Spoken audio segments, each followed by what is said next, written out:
Hi, this is Paul from the Pond Guy, here to talk about floating fountains. Fountains are a great way to add visual appeal to any pond.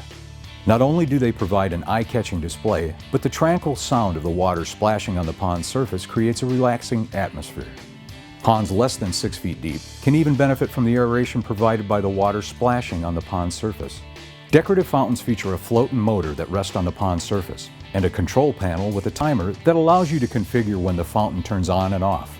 Mooring lines anchor the fountain to your pond's shore, preventing the fountain from drifting and giving your fountain flexibility with changing water levels. When selecting the perfect fountain for your pond, there are a few things that you need to determine. First, choose a spray pattern that best complements your pond. When choosing a spray pattern, stay within the pond's boundaries. Water that splashes too close to the shore may create an unbalanced look. Be creative. Spray patterns range from a classic V-shape to crown and geysers that spray in multiple tiers.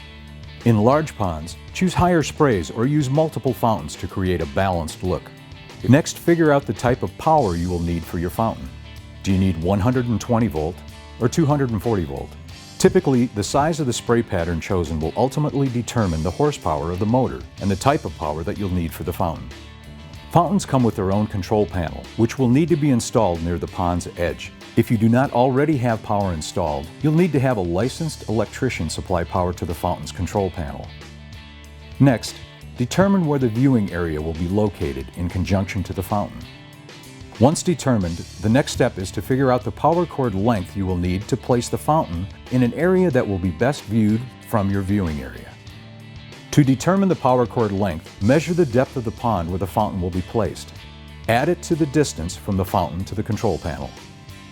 Take note, power cords need to drop to the bottom of your pond and follow the pond's contour back to the shore. This will avoid unnecessary tension to the power cord and keep the cord away from swimmers and rafts, or in larger lakes, boats and other watercraft. Once the power cord reaches the pond's shore, it should be buried in the ground to the control panel, preferably in conduit for protection and for easy removal during winter storage.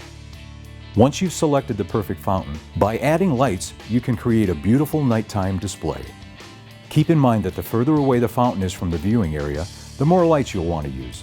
Also, wider spray patterns will require more lights to fully illuminate the spray. For more expert tips, visit us online at thepondguy.com or give us a call at 866-POND-HELP.